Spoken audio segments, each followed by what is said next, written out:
하나님의 말씀입니다. 앉으신 채로 경청하십시오. 사무엘상 3장 1절에서 10절 말씀입니다. 구약 성경 412면에 있습니다. 구약 성경 412면 사무엘상 3장 1절에서 10절 말씀입니다. 제가 말씀을 받들어 읽습니다. 3장 1절입니다. 아이 사무엘이 엘리 앞에서 여호와를 섬길 때에는 여호와의 말씀이 희귀하여 이상이 흔히 보이지 않았더라. 엘리의 눈이 점점 어두워가서 잘 보지 못하는 그때에 그가 자기 처소에 누웠고 하나님의 등불은 아직 꺼지지 아니하였으며 사무엘은 하나님의 궤에 있는 여호와의 전 안에 누웠더니 여호와께서 사무엘을 부르시는지라.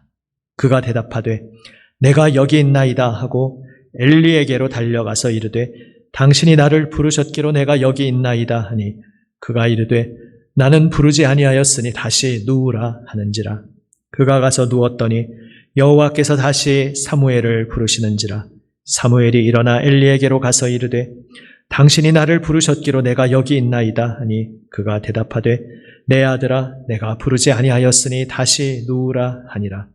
사무엘이 아직 여호와를 알지 못하고 여호와의 말씀도 아직 그에게 나타나지 아니한 때라. 여호와께서 세 번째 사무엘을 부르시는지라. 그가 일어나 엘리에게로 가서 이르되 당신이 나를 부르셨기로 내가 여기 있나이다 하니 엘리가 여호와께서 이 아이를 부르신 줄을 깨닫고 엘리가 사무엘에게 이르되 가서 누웠다가 그가 너를 부르시거든 내가 말하기를 여호와여 말씀하옵소서 주의 종이 듣겠나이다 하라 하니 이에 사무엘이 가서 자기 처소에 누우니라. 여호와께서 임하여 서서 전과 같이 사무엘아 사무엘아 부르시는지라. 사무엘이 이르되 말씀하옵소서 주의 종이 듣겠나이다 하니 아멘. 기도하시겠습니다. 아버지 하나님, 주님 생명 말씀 앞에 엎드립니다. 우리를 위하여 예비하신 생명 말씀으로 사랑하시는 자녀들의 심령을 새롭게 하여 주시옵소서. 주님 세우신 말씀의 종을 붙들어 주시고 성령님 이끌어 주시어 아버지 하나님의 말씀을 담대히 순전하게 전하게 하여 주시옵소서. 우리 구주 예수 그리스도의 이름으로 기도드립니다. 아멘. 할렐루야. 아멘. 우리 민족이 함께 즐거워하는 이 결실의 계절에 우리에게 모든 복된 결실을 허락하시는 우리 주 하나님의 은혜로 인하여 기뻐하는 우리 모두가 되기 원합니다. 우리 육적인 결실뿐만 아니라 영적인 모든 복된 결실을 우리에게 은혜로 허락하시는 하나님께서 우리와 함께 하고 계십니다. 우리와 함께 하시는 그 은혜의 손길을 오늘 이 예배 가운데 또 이 한 주간도 더욱더 풍성히 누리는 우리 모든 성도 여러분 되시기를 주님의 이름으로 축원합니다. 지난 주일에 부르짖는 인생과 부르짖지 않는 인생, 두 인생이 대조된다는 것을 나누었습니다. 그리고 주중에 좀 더 그것에 대해서 새벽이나 또 금요일을 통해서 좀 더 자세히 풀어서 나누었습니다. 구하라 그러면 찾을 것이요. 약속하신 주님의 그 약속의 말씀을 의지하여 우리가 부르짖는 인생으로 나아갈 때에 첫 번째 떠오르는 질문이 이것입니다. 그러면 무엇을 구할까? 사무엘기의 이야기를 우리가 지금 매일 읽고 있습니다마는 그 사무엘기의 이야기를 여러 가지 주제로 표현할 수 있음을 나누고 있습니다. 그리고 그 모든 것들을 이렇게도 표현할 수 있다 말씀드렸습니다. 부르짖는 자의 이야기이다. 한나, 사무엘, 다윗으로 이어지면서 하나님 향해 부르짖는 인생에 하나님께서 어떻게 역사하시는지 우리는 사무엘기를 통해서 보게 됩니다. 그래서 사무엘 이야기 속에서 우리는 무엇을 구해야 할지 그 실마리를 찾을 수 있습니다. 무엇을 구해야 할지 그 질문에 대한 가장 최우선 순위의 첫 번째 대답에 대해서 그 세 가지 측면으로 오늘 함께 은혜를 나누고자 합니다. 무엇을 구할까?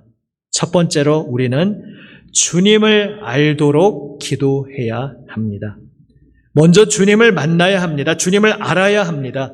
기도한다는 것은 관계를 맺어간다는 것인데 그 관계의 기초가 당연히 만들어져 있어야, 형성되어져 있어야 합니다. 관계가 세워져 있어야 그 관계 속에 대화를 나누어 갈 수 있다는 것은 너무나도 당연한 이야기입니다. 그래서 기도한다는 것은 알지 못하는 어떤 저 멀리 있는 희미한 대상에게 기도하는 것이 아니라 내가 누구를 향해 부르짖고 있는지 알고 그분을 향해 부르짖는 것이 되어야 하기에 우리는 주님을 알도록 먼저 기도해야 합니다. 오늘 본문 말씀에서 사무엘도 아직 아이 시절에 아직 여호와를 알지 못하였다 말씀하고 있습니다. 아직 여호와를 알지 못하였습니다. 여기서 알다라고 하는 것은 체험적이고 온 몸으로 아는 것을 의미합니다. 사무엘이 당연히 여호와 하나님이 누구신지, 그가 이스라엘의 유일하신 하나님이요 온 세상의 유일하신 참된 창조주이신지 다 당연히 알고 있었습니다. 그런데 여기서 알지 못하였다는 것은 지식적으로 몰랐다는 것이 아니라 체험적으로 1대1로 그분을 만나지 못하고 있었다는 것입니다. 그러니까 밤중에 부르는 음성을 들었을 때 그것이 하나님께서 부르시는 음성이라고는 꿈에도 상상도 하지 못하고 당연히 가장 가까이 있는 내가 섬기는 아버지와 같은 존재 제사장 엘리가 부르는 음성으로 생각하고 3번씩 착각하여 달려갔던 것입니다. 오늘 이 장면을 통해 이제 하나님께서 앞으로 사무엘의 인생을 통해 말씀하실 터인데 그 사무엘을 처음 만나시는 장면입니다. 만남이 있어야 합니다. 주님을 알아야 합니다. 체험적인 알미 있어야 합니다.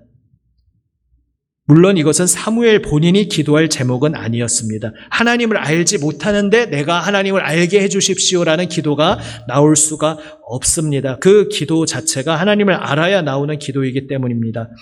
사무엘 본인을 위해서 어머니 한나의 기도가 있었습니다. 어머니 한나가 그의 탄생을 앞두고 하나님께 서원을 할 때 하나님 저에게 아들을 주시면 그를 평생 나실인으로 바치겠습니다. 주님께 드리겠습니다라고 고백한 그 고백 속에 바로 그가 하나님을 알고 그래서 내가 아는 하나님, 체험적으로 인격적으로 아는 하나님을 섬기는 삶을 살도록 기도한 것입니다. 우리도 그래서 우리의 사랑하는 이들을 위해 기도해야 합니다. 또한 우리 자신을 위해서도 기도해야 합니다.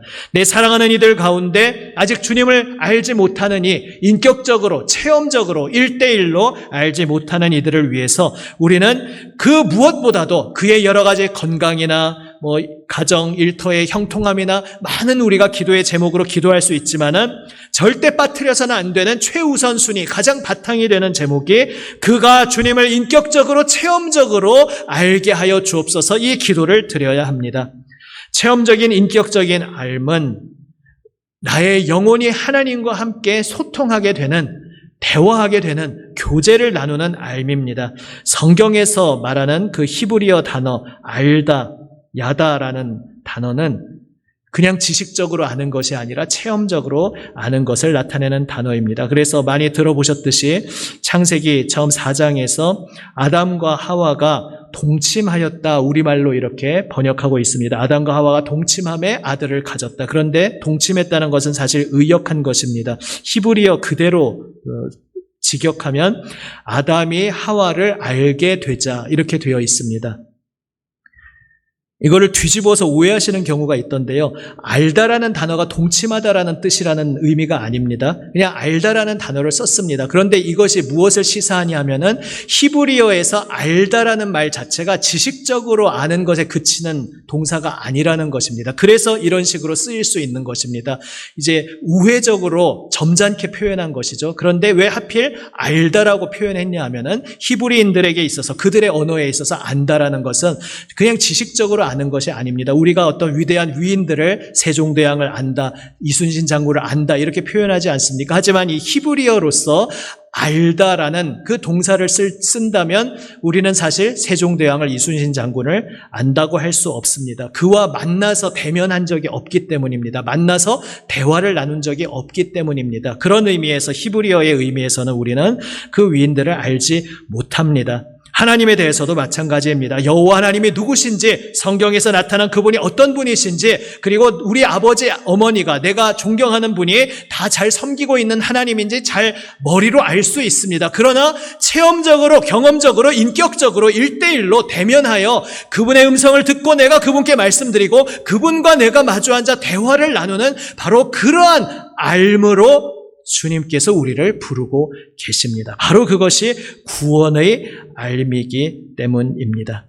니고데모도 여호와 하나님이 누구신지 알고 있었습니다. 그러나 거듭나야 하나님 나라에 들어갈 수 있다 예수님 말씀하신 것은 예수 그리스도 나를 위해 죽으셨고 나를 위해 부활하신 그 개인적인 주님과의 1대1의 그 신앙의 고백 토대 위에서 하나님을 인격적으로 1대1로 알아야만 그것이 구원의 알미기 때문에 예수님께서 말씀하셨던 것입니다. 그래서 우리는 우리의 사랑하는 이들이 교회 출석하고 있지, 그래도 기독교인이라고 할 수 있지, 이게 하나님을 아는 것이 아니라 교회에 출석하고 있다 할지라도 아직 인격적으로 하나님을 내가 모르고 있는 상태일 수 있습니다. 그러한 내 사랑하는 이들을 위해서 정말로 인격적으로 체험적으로 주님을 알게 하여 주옵소서. 우리는 기도해야 합니다. 또한 이미 주님을 인격적으로 체험적으로 알게 되었다고 해도 계속적으로 그 경험이 이어지도록 기도해야 합니다. 그것은 나 자신에게도 해당됩니다. 왜 그렇습니까? 우리의 아담의 후예로서의 우리가 가지고 있는 옛사람, 십자가에 못 박혀 죽었으나 그러나 아직도 살아있는 양, 우리에게 헛된 어리석음의 유혹의 목소리를 내는 옛사람은 계속해서 겉으로 피상적으로 형식적으로 하나님을 아는 척하면서 정작 내 내면으로는, 내 삶으로는 하나님을 모르는 옛사람 육신의 삶을 살도록 계속 유혹하기 때문입니다. 그래서 거기에 걸려 넘어지지 않도록, 그것에 의해 내 영혼이 나태해지지 않도록 우리는 날마다 실제적으로 인격적으로 주님을 아는 자리, 주님과 만나서 대화하는 자리, 주님과 살아있는 교제를 나누는 자리로 나아가야 합니다. 바로 그것을 위해 우리는 그 어떤 기도보다도 최우선 순위로 기도해야 하는 것입니다. 나의 사랑하는 이들을 위하여서, 또 나 자신을 위하여서 주님 알게 하여 주옵소서. 주님을 알게 된 인생,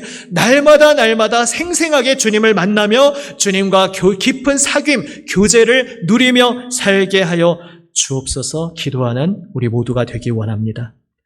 주님을 알지 못할 때에 주님께서 우리가 부르시는데도 우리가 주님이 나를 부르시는지 깨닫지 못하는 우둔함에, 어리석음에, 영적 어두움에 빠질 수 있기 때문입니다. 물론 사무엘은 이제 그런 경우가 아니라 아직 만나지 못했었던 경우니까 그랬지만 하나님이 부르시는데도 하나님이 나를 부르시는 것이라고는 상상도 하지 못했습니다. 우리가 이미 하나님을 알게 되었지만 내 영혼이 나태함 속에 잠들어 버릴 때 주님께서 나에게 끊임없이 말씀하고 계시는데 나에게 말씀하시는, 나를 부르시는 주님의 음성이 나를 부르시는 음성인 줄 알지 못하고 그저 사람이 하는 말로, 환경에서 오는 메시지로, 상황에서 오는 어떤 이야기로만 이해하고 하나님이 그 속에서 나에게 말씀하고 계시는 것을 우리가 놓칠 수가 있습니다. 그렇기에 우리는 날마다 인격적으로 하나님을 아는 자리로 나아가야 합니다. 이것을 위해 그 무엇보다도 기도하는 우리 모두가 되시기를 주님의 이름으로 축원합니다. 두 번째로 우리는 주님의 여정에 동참하도록 기도해야 합니다. 오늘 사무엘을 부르시는 장면을 보면 좀 이상하다는 생각이 꼭 들지 않으십니까? 오늘 10절까지 읽었습니다마는 그 뒤에 어떤 이야기가 펼쳐지는지 주중에 읽으셨을 것입니다. 사무엘을 부르셨으니까 그 다음 이어질 내용을 당연히 우리가 이렇게 상상할 수 있습니다. 사무엘에게 어떤 사명을 주시는 그런 메시지, 혹은 내가 너를 사랑한다, 내가 너를 귀히 여긴다. 내가 너에게 은혜를 베푼다. 이렇게 무언가 사무엘에게 인격적으로 무언가 말씀을 주시는 그런 내용이 이어져야 할 것 같은데 하나님께서 여기서 말씀하시는 내용은 제사장 엘리의 가문이 하나님을 섬기지 않기에 하나님으로부터 그 마음이 떠나 있기에 이제 하나님께서 심판하실 것이라는 메시지를 이 아이 사무엘에게 말씀하고 계십니다. 기대한 우리가 보통 우리의 상식적으로 이 성경을 읽으면서 기대하는 내용과는 사뭇 다른 내용이 이어집니다. 그런데 좀 더 깊이 가만히 생각해 보면 바로 그 흐름 속에 우리가 하나님을 만나게 된다는 것, 우리가 하나님의 부르심 받는다는 것의 본질에서 어떤 놓치지 않아야 할 부분이 있는지 시사하는 바가 있는 장면입니다. 무슨 이야기인가 하면 하나님께서 우리를 만나 주신다는 것은 그저 하나님과 나와의 1:1 관계 속에 폐쇄적으로 갇혀버리는 만남이 아니라는 것입니다. 우리가 1:1의 만남을 중요시합니다. 그 1:1이 중요하다고 표현하는 의미는 그런 것입니다. 내 아버지의 하나님, 내 어머니의 하나님, 내가 존경하는 분의 하나님, 목사님의 하나님, 나의 어떤 신앙의 위인의 하나님, 그 하나님이라고는 고백하지만 나의 하나님으로 고백하지 못한다면 그것은 인격적인 만남이 아니기에 1:1 만남이 중요하다, 핵심이다 이렇게 말씀드립니다. 그런데 그 1:1의 의미를 오해해서는 안 되는 것이죠. 1:1의 만남이라고 해서 하나님과 나와의 만남이 그냥 하나님과 나와의 만남, 폐쇄적인 속에 울타리 속에 갇혀버리는 만남이 아닙니다. 오히려 성경 속에서 하나님께서 우리를 만나주시는 그 진정한 만남은 세상으로 내 주변 사람들과의 관계로 그 영향이 확장될 수밖에 없습니다. 바로 그러한 메시지가 오늘 본문에 깔려 있습니다. 지금 왜 엘리 제사장 가문의 심판을 말씀하십니까? 지금 암흑의 시대 속에 하나님께서 안타까워하시며 가슴 아파하시는 주님의 마음이 담겨 있습니다. 바로 어머니 한나의 기도에 대해서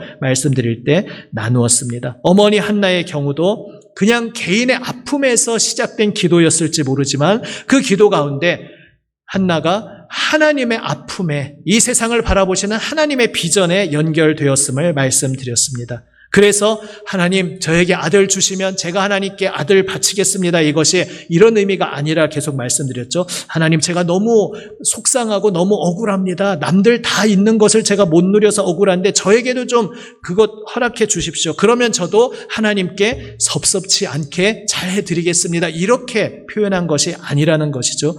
그 한나의 기도는 나의 아픔에서 시작했지만 그 아픔이 내 아픔으로 끝나는 아픔이 아님을 깨닫게 된 데에서 나오는 기도였습니다. 온 세상 사람들이 아파하고 있음을 알게 되었습니다. 그렇다고 또 이런 의미도 아닙니다. 나만 아픈 줄 알았는데 세상에 참 아픈 사람이 많구나. 그러니까 그게 나에게 좀 상대적으로 위안이 되는구나. 이런 의미가 아닙니다.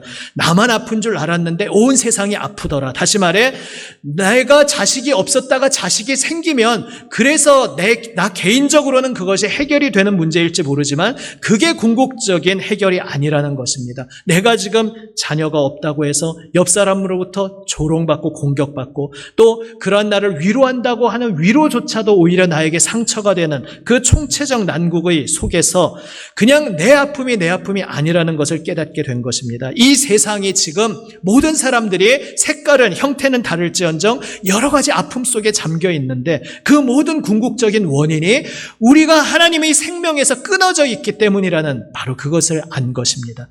지금 이 세상에서 절규하고 아파하는 그 모든 절규보다 가장 근원적인 절규로 고통 속에 탄식하시는 분이 있는데 바로 그것이 이 세상을 창조하신 하나님이시라는 것을 한나는 알게 되었고 그래서 그는 제가 하나님의 탄식을 알게 되었습니다. 하나님 이 세상을 새롭게 하시는 그 하나님의 역사에 한 사람을 부르고 계시는데 그 한 사람도 응답지 않는 이 암흑의 시대에 저에게 주시는 그 아들을 하나님께 응답하는 사람으로 바치겠습니다. 이렇게 기도한 것임을 우리가 앞서도 함께 나누었습니다. 사무엘도 마찬가지인 것입니다. 이제 사무엘을 부르시면서 하나님께서 이 암흑의 시대 속에서 하나님이 빛으로 불러주신 이스라엘조차 타락해버리고 그 중심에는 그 이스라엘이 올바른 방향으로 가도록 인도자가 되어야 할 제사장 가문조차 말로 할 수 없는 극심한 타락으로 무너져 있는 그 시대 속에 하나님의 탄식을 사무엘로 하여금 보게 하시고, 그래서 하나님께서 이제 새로운 사람을 세우시고 새로운 길을 여셔서 새로운 역사를 이루신다는 것을 사무엘에게 공유하고 계시는 장면인 것입니다. 오늘 본문 앞서 당시 시대가 여호와의 말씀이 희귀하여 이상이 흔히 보이지 않았더라라는 말씀으로 시작되고 있습니다. 전에는 볼 때 이것을 인간의 입장으로만 생각했습니다. 하나님의 이상, 하나님이 살아계심이 느껴지지 않는 시대니까 참 암울하고 힘겨운 시대였겠구나, 사람의 입장에서만 생각했습니다. 그런데 하나님 입장에서는 이 말씀이 어떤 의미겠습니까? 우리가 하나님의 입장을 다 알 수 없지만 성령이 주시는 우리에게 지혜로 보여주셨다, 신약 그리스도인들에게 보여주셨다 하셨으니 그 보여주시는 지혜를 따라 희미하게나마 짐작하게 됩니다. 하나님의 부름받은 빛의 백성조차, 제사장 가문조차 더 이상 하나님께 부르짖지 않고 하나님을 찾지 않기에 그 누구도 하나님의 말씀을 들을 수 없고 하나님이 나타나셔서 무언가 메시지 주시는 것을 볼 수 없는 그러한 흑암의 시대를 하나님께서 누구보다 가슴 아파하며 오래 참으시며 견디고 계시다는 그러한 의미의 말씀인 것입니다. 바로 그러한 시대에 이제 하나님께서 하나님의 아픔의 자리에 사무엘을 부르시고 세상을 새롭게 하시는 하나님의 비전을 공유하게 하신 것입니다. 우리가 예수 믿는다는 것이 무엇입니까? 예수 믿는다는 것은 내가 내 죄 때문에 지옥에 떨어질 뻔했는데 예수님이 내 죄를 씻어주셔서 나는 이제 천당에 들어가게 되었구나, 내 개인의 문제에 끝나는 것이 아닙니다. 혹은 이 세상 살아가면서 사람들이 다 자기 프라이버시가 있는데, 다 자기 사적인 사생활이 있는데 각자 자기의 삶의 취향도 있고 자기의 장점도 있고 자기가 좋아하는 취미도 다 다르고 종교도 다 다른데 각자 내면적인 사적인 영역이지 다른 사람 종교에 우리가 함부로 터치할 수 없지, 이러한 사적 영역에 그치는 것이 아니라는 것입니다. 우리의 신앙은 모든 사람들과의 관계로 확장되는 공적 영역의 신앙인 것입니다. 그래서 우리가 예수님을 만난다는 것은 바로 온 세상 죄 가운데 모든 피조물이 탄식하고 있는 가운데 그 속에서 가장 탄식하고 계시는 하나님의 탄식에 우리가 연결되는 것입니다. 우리가 예수님 믿는다는 것은 그래서 그 탄식 가운데 사랑하는 독생자까지 생명 바치시는 사랑으로 내어주신 그 주님의 놀라우신 사랑에 우리가 연결되는 것입니다. 그리고 생명 바치시기까지 이 온 세상을 새롭게 하시기로 작정하시고 지금도 온몸을 던져 이 새 일을 이루고 계시는 하나님의 여정에 우리가 동참하게 되는 것, 그 하나님의 역사에 우리가 일꾼으로 동참하게 되는 것이 바로 우리가 예수 믿는다는 것, 그리스도인이 되었다는 것의 의미인 것입니다. 하나님의 이 세상을 새롭게 하시는 여정에 그리고 내가 사랑하는 이들이 동참하게 되기를 그 무엇보다 간절히 기도하는 우리가 되기 원합니다. 교회 출석만 하던 거에서 내 사랑하는 이가 정말로 인격적으로 예수님 만났구나, 정말 거듭났구나, 이것은 너무나 큰 하늘과 땅이 뒤집히는 큰 기쁨이지만 거기에서 그쳐서도 안 되고, 그렇게 거듭난 신앙이 자기 개인적인 삶에 그치지 않고 그 거듭난 신앙이 내 주변 사람들에게 이 세상 속에서 역동적인 다른 사람을 살리는 그러한 생명의 역사로 나타나기를 우리 사랑하는 이들을 위해서 또 나 자신을 위해서 기도하는 우리 모두가 되기 원합니다. 세 번째로 우리는 주님의 뜻을 위해 말씀에 귀 기울이도록 기도해야 합니다. 여기서 이제 왜 우리가 주님 말씀 앞에 나아가야 하는지 그 중요성이 나옵니다. 당연히 주님 말씀이 생명이고 말씀 없이는 살 수 없으니까 우리가 주님 말씀 앞에 나아가는데, 말씀 없이 살 수 없다는 것을 조금 더 들여다보면 어떤 의미입니까? 우리는 사명자로 부름받았는데 그 말씀이 없이는 우리가 사명자의 삶을 살 수 없다는 것입니다. 주님의 비전이 나의 비전이 되고 주님의 꿈이 나의 꿈이 되고 주님의 뜻이 나의 뜻이 되는, 내가 주님께 동화되어 가는 것이 바로 우리가 예수 믿는다는 의미이기에, 바로 그것을 위해 우리는 날마다 주님 발치로 나아가 말씀에 귀 기울여야 하는 것입니다. 오늘 본문 말씀에서 아이 사무엘이 말씀하옵소서 제가 여기 있습니다 고백한 것처럼 우리는 날마다 주님 앞에 나아가 주님 제가 여기 있습니다, 저에게 말씀하여 주옵소서 기도해야 합니다. 주님 말씀에 귀 기울이며 그 말씀을 잘 새겨 듣고 그 말씀 따라 내 삶을 살아가야 합니다. 그 말씀 따라 사명자의 삶을, 이 세상을 새롭게 하시는 하나님의 그 복의 통로로, 내가 통로로 쓰임 받기로 기도하는 것입니다. 결국 무엇을 구해야 할까라는 질문은 무엇을 구할까 이전에 어떻게 구해야 할까라고 표현할 수 있겠습니다. 방향성의 문제라는 것입니다. 먼저 그의 나라와 그의 의를 구하라 주님께서 말씀하셨습니다. 방향성의 문제인 것입니다. 야, 그래도 사람이 좀 양심이 있지. 나 개인적인 것, 원하는 것 기도하기 전에 좀 대의적인 것, 큰 것부터 먼저 기도해라. 그러면 나머지는 내가 채워줄게. 이러한 의미에 그치는 것이 아니라 방향성에 대한 것입니다. 내가 내 속에 갇혀서 내 아픔만 아파하고 내 원함만 원하면서 하나님 좀 저에게 들어주십시오, 이렇게 나의 아픔과 나의 원함을 해결받고 채움받는 그러한 신앙으로만 걸어가면 나의 하나님이 알라딘의 램프의 요정과 다를 바가 무엇이겠습니까? 우리가 예수 믿는다는 것은 하나님의 주권 아래, 그 통치하심 아래 내가 엎드린다는 것입니다. 내가 이제 하나님의 것임을 고백하며 하나님께 나를 온전히 바친다는 것입니다. 그래서 무엇을 구할까? 어떻게 구할까? 하나님, 이전에 내가 주님을 알지 못할 때에는 그저 나의 만족을 위해, 내 치유를 위해, 내 삶의 해결을 위해 주님을 그저 필요한 분으로서 소환하고 불렀을 뿐입니다. 그러나 이제 내가 거듭나고 주님을 알게 되었기에 온 세상을 새롭게 하시는 하나님의 꿈에 제가 연결되었습니다. 그래서 저는 이제 하나님께서 이 세상을 향하여 꿈꾸시는 그 꿈을 위하여 저를 헌신하여 드리겠습니다 고백하는 것이 먼저 아버지의 나라와 아버지의 의를 구하는 삶인 것입니다. 그러할 때에 내 모든 삶의 요소들이 제자리를 찾게 됩니다. 참 역설적인 것이, 내가 내 삶의 여러 가지 내가 원하는 요소들, 정상적으로 바로잡히기 원하는 요소들을 내 힘으로 아무리 바로잡으려고 애써봐야 모래성처럼 다 무너져 내릴 뿐이지만, 핵심적인 것을 놓치고 있을 때에는 다 무너져 내리고 제자리를 찾지 못하지만, 핵심을 잡을 때, 방향성을 바로 잡을 때, 내가 나를 위해 사는 것이 아니요 내 속에 그리스도께서 사시는 것입니다.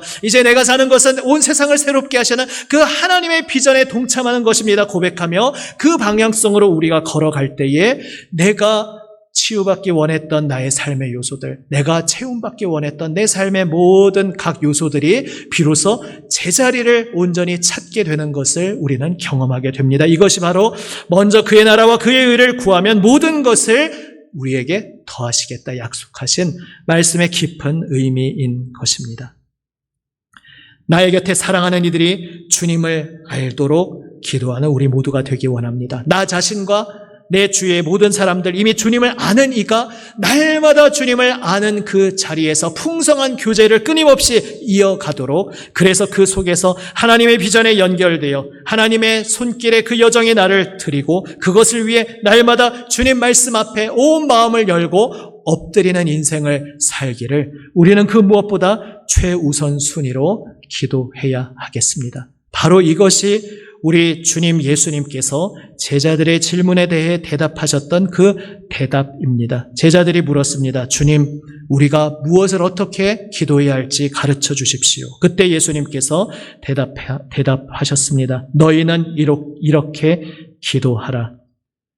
아버지의 이름을 거룩하게 하시며 이번 우리 새롭게 번역된 사도신경 주기도문에서는 아버지 이름을 거룩하게 하시며 좀 말을 간결하게 했는데, 간결하게 한 장점이 있지만 원래 그 풍성하게 담긴 뜻을 다 담아내지 못한다는 조금 아쉬움이 있습니다. 예전 표현은 좀 복잡하긴 한데 좀 더 직역한 표현이었습니다. 이름이 거룩히 여김을 받으시오며, 이게 무슨 의미냐 하면 온 세상에 하나님의 이름을 거룩히 여겨야 하는데 그렇지 않은 흑암의 시대를 살고 있습니다. 하나님 거룩하신 줄 알고, 하나님 존중받고 홀로 경배받으실 분이신 줄 알고 두렵고 떨림으로 하나님을 높이고 하나님께 생명을 바쳐야 하는데 하나님의 이름을 거룩히 여기지 않고 있는 이 죽음의 세상 속에서 하나님께서 역사하여 주시기를 기도하는 것입니다. 하나님께서 역사하여 주셔서 모든 만물이 하나님의 이름을 거룩히 여기는 세상 되도록 주님께서 그렇게 만들어 주십시오 기도하는 것이 이름이 거룩히 여김을 받으시오며, 이름이 거룩히 여김을 받으시도록 주님께서 만들어 주옵소서, 이렇게 기도하는 의미입니다. 그리고 바로 이어지는 모든 고백들, 아버지의 나라가 임하게 하옵소서, 아버지의 뜻을 하늘에서 이루신 것처럼 이 땅에서도 이루어지게 주님께서 역사하여 주옵소서. 바로 이 고백이 바로 오늘 나눈 내용, 우리 온 세상이 하나님을 인격적으로 알게 하여 주옵소서. 그래서 하나님의 사명의 길에 동참하게 하여 주옵소서. 그것을 위해 날마다 주님 생명 말씀을 가슴을 열고 듣게 하여 주옵소서. 바로 이것과 연결되는 내용인 것입니다. 바로 그러한 의미로 주기도문의 의미를 묵상할 때에 또한 주님 주시는 은혜가 있을 것입니다. 주님의 사랑받는 여러분, 주님의 부르심 받은 여러분, 우리는 주님을 아는, 주님을 인격적으로 알고 주님과 사귐을 누리는 정말 엄청난 놀라운 복된 자리로 부름받았습니다. 그 복된 자리에서 우리는 세상을 살리시는 주님의 사명의 여정에 함께 걸어갈 수 있도록 정말 영광스럽게도 주님의 일꾼으로 동역자로 부름받았습니다. 그 복된 부르심 앞에서 주여 제가 여기 있습니다, 저에게 말씀하여 주옵소서 응답하며 날마다 주님 말씀 듣는 자리로 나아가 그 말씀의 은혜에 힘입어 사명의 길을 걸어가며 주님과 생생한 사귐을 누리며 살아가는 우리 모두가 되시기를, 또한 바로 나의 사랑하는 이들이 그러한 삶을 살 수 있도록 최우선순위로 기도하며 나아가는 우리 모두가 되시기를 주님의 이름으로 축원합니다. 기도하시겠습니다. 오늘 나에게 주시는 말씀에 응답하면서 나의 입술의 고백으로 한번 기도하시겠습니다. 내가 지금 주님께 가장 드리기 원하는 나의 입술의 고백으로 잠시 기도하시겠습니다. 기도하시겠습니다. 아버지 하나님 감사합니다. 주님 생명의 손길로 저희를 불러주시고 주님 놀라운 주님의 구원의 손길로 저희를 여기까지 이끌어주심을 감사드립니다. 아버지 하나님 생명 손길로 저희를 새롭게 하여 주시옵소서. 주님 저희를 새롭게 하시고 이끌어 주시옵소서. 주여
살아계신 아버지 하나님, 온 세상을 주님의 생명으로 충만케 하시기를 간절히 원하시며 지금도 그 구원의 여정을 걸어가시는 주님께 모든 감사와 찬송을 드립니다.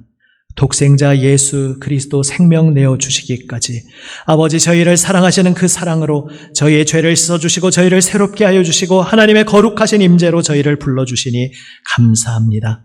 주님, 저희의 삶이, 저희가 사랑하는 모든 이들의 삶이 주님을 인격적으로 아는 복된 삶을 누리게 하여 주시옵소서. 주여, 주님의 부르심 받들어 하나님의 비전에 연결되어 하나님 온 세상 새롭게 하시는 주님의 여정에 동참하게 하여 주옵소서. 주님 말씀에 귀 기울여 날마다 주님 말씀 생생하게 듣는 자리로 나아오게 하여 주시옵소서. 살아계신 주님과 함께 동행하는 복된 생명의 삶을 살도록 저희의 모든 사랑하는 이들을 위해 늘 기도에 깨어있게 하여 주시옵소서. 우리 구주 예수 그리스도의 이름으로 기도드립니다. 아멘.